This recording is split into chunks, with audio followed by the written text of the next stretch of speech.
김현정의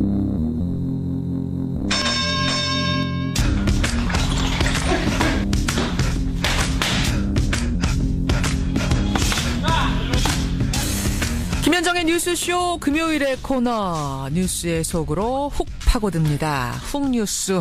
오늘 권민철 기자 나와 있습니다. 어서 오세요, 권 기자. 네, 안녕하세요.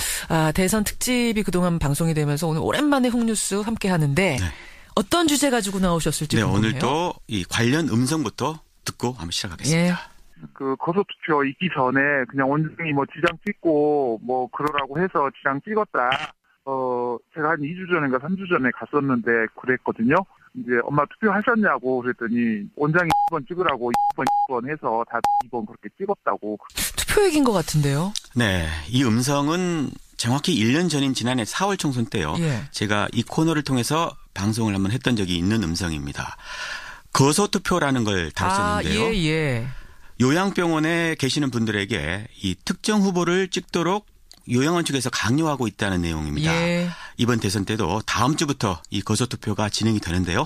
1년 전에 비해서 어떤 변화가 있는지 오늘 살펴보려고 합니다. 아마 기억하시는 분들 계실 거예요. 하지만 처음 듣는 분들도 계실지 모르니까 거소투표가 뭔가부터 한번 짚어보죠. 네, 이 거동이 불편한 분들이 살고 있는 장애인 시설, 요양병원 이런 곳에서 하는 투표를 말합니다. 그렇죠. 살고 있는 곳에서 하는 투표라고 이제 거소투표라고 부르는데 미리 신청서를 내면 선관위가 투표 용지를 우편으로 보내줍니다.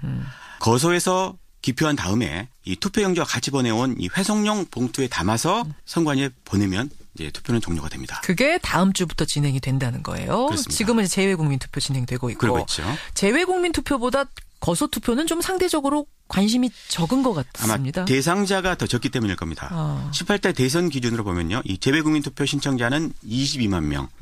이에 비해서 이 거소투표 신청자는 한 10만 명 정도였습니다. 예. 그러니까 재외국민 투표보다 한 절반 정도밖에 안 되죠. 하지만 적지 않은 숫자는 사실이죠. 자, 지난 총선 때 홍뉴스에서 짚었던 것이 거소투표가 허술하게 진행되고 있다 이거였잖아요. 그랬었죠. 지금은 얼마나 개선됐는가 오늘 하나하나 좀 따져보죠. 우선 이번에도 이 대리 신청 사건이 일부 지역에서 발생을 했습니다. 대리 신청? 네, 그렇습니다. 거소투표 대상자 몰래 제3자가 대리 신청해서 투표 용지를 받아내려고 한 겁니다. 그래요.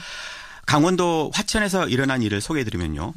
이 중증 정신지체장애자들 37명이 생활하고 있는 이 복지원에서요. 전원이 투표 신청을 했습니다. 예.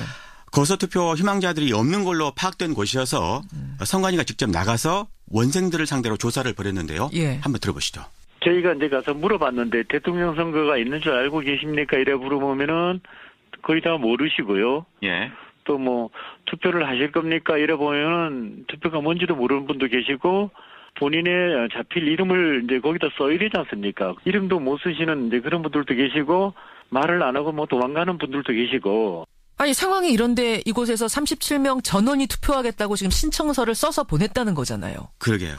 투표할 능력이나 의사도 없고 또 의사소통조차 못하는 사람들에게 동의도 받지 않고 신청서를 보낸 거죠. 아하. 일부는 이미 정신병원에 실려 나간 경우도 있었습니다.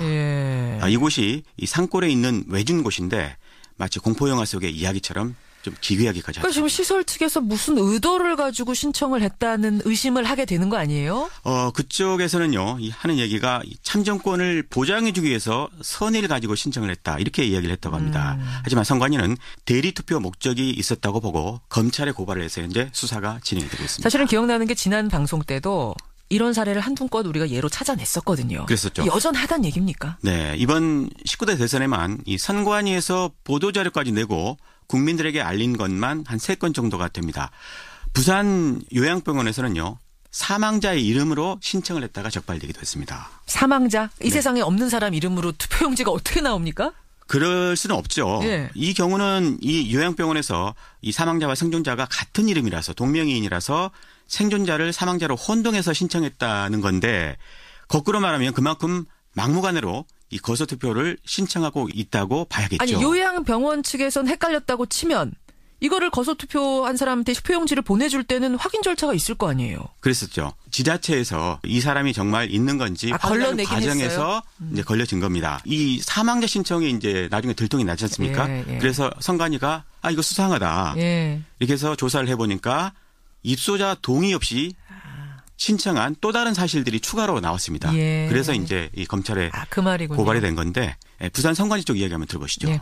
가장 큰 원인이 된 거는 사망자가 지금 있다는 것 자체가 납득이 도저히 안 되지 않습니까? 그죠? 네. 동의를 받았는데 어떻게 사망자가 있을 수 있습니까? 그런 부분들, 그 다음에 신고서가 그분이 100% 대리 작성을 했고, 그 중에서 또 본인이 인정한 5건은 서명까지도 본인이 했고. 그러니까 사망자인데 신청서가 와서 이상해서 보니까 이상한 게 한두 건이 아니었다 이런 거군요. 예, 그렇습니다. 이거는 선관위 조사를 통해서 드러난 사례고요. 예. 그럼 드러나지 않고 지나가는 것도 있을 수 있다는 얘기잖아요.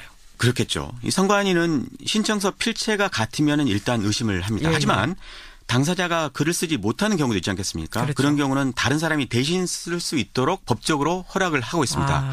따라서 중요한 게 당사자 동의를 거쳤는지 여부를 확인하는 게 중요하겠죠.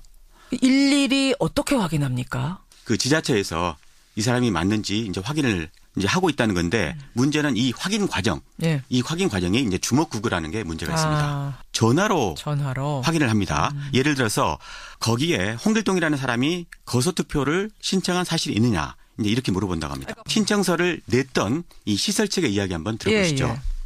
보냈는데 난리가 났어요. 다음 날. 왜요? 지자체에서 거소투표 용지를 확인을 해야 된다는 거예요. 그 이분이 쓴 게 확실히 맞습니까? 라고 확인을 해야 된다는 거예요. 네. 그래서 제가 바꿔도 드리고 확인도 해드렸는데 유선상으로 확인한다는 거가 확인도 정확히 되지 않을 뿐더러 본인인지 아닌지 전화 목소리를 그걸 어떻게 알겠어? 그러니까 뭐 확인을 하려고 노력하는 것 같긴 하지만 상당히 허술한 점은 많네요. 네, 그렇게 허술하다 보니까 이 대리신고도 근절되지 않고 있다고 봐야 할 겁니다. 예. 더욱이 대리신고 사실이 적발되더라도 처벌이 미약하기가 그지없습니다. 처벌이 어떻길래요? 대리신고는 선거법상 3년 이하의 징역, 500만 원 미만의 벌금을 받는데요. 예. 하지만 실제로 처벌받는 경우를 보면 거의 없습니다. 2012년 대선 때 이 충북에서 요양병원 노인 11명의 거소투표를 무단으로 신청한 원장이 있었습니다. 예. 그런데 그 원장에게도 고작 벌금 150만 원만 선고가 됐습니다. 그래요. 해당 선관위 쪽 설명 들어보시죠. 이분들이 뭐 악의로 한 게 아니다 뭐 이렇게 많이 흘러가는 것 같더라고요. 뭐 시설장이 일부러 자기가 대리로 투표를 해가지고 어떤 사람한테 표를 주려고 한 거라기보다는 이제 그분들의 의사를 정확하게 이제 안 물어보고 써서 주고 이런 경우도 있어가지고 성향이 결정되는 것 같아요. 대부분 요 정도 비슷하게 벌금형 요 정도에서 끝났던 걸로 알고 있어요. 자, 여기까지가 거소투표 신청 과정에서의 문제를 짚은 것이고. 네. 그다음 실제로 투표하는 단계는 어떤지도 좀 점검해 보셨어요? 네네. 현행법으로는 어느 시설에서 10명 이상이 거소투표 신청을 해오면 선관위가 간이 기표소를 설치를 해서 투표하도록 해야 합니다. 예. 법적으로 돼 있습니다. 선관위 직원도 또 현장에 나가서 감독도 하고요. 하지만 맹점이 있습니다. 어떤 맹점입니까? 간이 기표소를 만드는 거는 이 부정의 소지를 줄이기 위한 건데요. 그렇죠. 그런데 정작 가장 기본적인 본인 확인은 별도로 하지 않고 있는데 문제가 있습니다. 앞서 살펴본 것처럼 이미 각 지자체에서 유선으로 이미 본인 확인 절차를 거쳤기 때문에 별도의 이제 확인 절차를 거치지 않는다는 그런 이유에서입니다. 그 얘기는 다른 사람이 들어가서 대리 투표를 해도 아까 대리 신청 얘기 우리 했듯이 예. 대리 투표를 해도 모를 수 있다는 얘기군요. 그렇죠. 거소투표의 가장 심각한 문제가 바로 이 부분인데요. 예. 이런 문제는 사실 선관위도 이미 인지하고 있는 부분이기도 합니다. 한 지역 선관위 쪽 설명 들어보시죠. 예. 일단은 신고 절차 외로 투표하는 과정에서는 이제 본인 집이나 따로 떨어진 곳 거기서 투표를 하기 때문에 이제 본인 확인 절차는 어렵죠. 저희가 투표 용지를 발송을 할 때 이제 당사자에게 이제 발송을 하기 때문에 간혹 가다가 이제 누가 그거를 중간에 가로채서 뭐 대리 투표를 한다거나 그런 경우도 간혹은 있습니다. 아, 그래요. 예, 사실 간이 기표소 설치는 다분히 형식적인 것입니다. 기표소가 철수된 이후에 그러니까 선관위 직원들이 가고 난 다음에 예. 투표를 해도 전혀 문제가 되지 않고 그러니까 있습니다. 간이 기표소 설치해놓고 선관위 직원들이 거기 있긴 있어요? 예. 근데 확인 절차를 안 거친다는 말이에요? 있는데도? 그렇죠. 자, 심지어는 이제 가고 났습니다. 기표소가 없습니다. 네. 근데 어떻게 투표를 한다는 거예요? 공식 기표 연구 대신에 이를테면 볼펜으로 기표를 해도 전혀 문제가 되지 않고 있습니다. 아무 필기구나 써도 된다? 그렇습니다. 작년 총선 때도요. 그 국민의당 문병호 전 의원이 26표 차로 낙선을 했는데 바로 그때도 바로 이 문제를 지적을 했었죠. 그러네요. 들어보시죠. 참관인도 없고 그냥 볼펜으로 이렇게 해서 하는 것인데 저희 참관인들이 보니까 동그라미를 크게 멋있게 쳤더라는 거예요. 그리고 거의 비슷한 동그라미가 있어서 한 사람이 했지 않느냐 그런 의혹을. 그런 의혹을 제기했었습니다. 네. 맞아요. 근데 왜 기표 용구 사용을 의무화하지 않는 거죠? 네, 거소 투표가 원래 그 거동이 불편한 분들 대상이지 않습니까? 예. 시설이 아닌 집에 혼자 머무는 분도 있겠죠.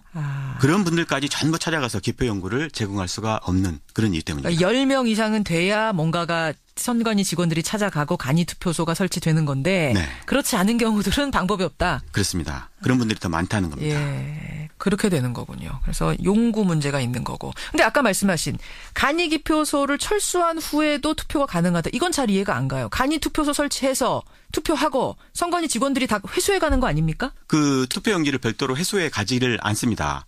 앞서 그 지역 선관위 쪽 이야기 들어보면 예. 대리투표 하다가 적발되는 걸 알고 있다고 이야기를 했지 않습니까? 예. 대리투표 가능성을 선관위도 이미 알고 있는 거죠.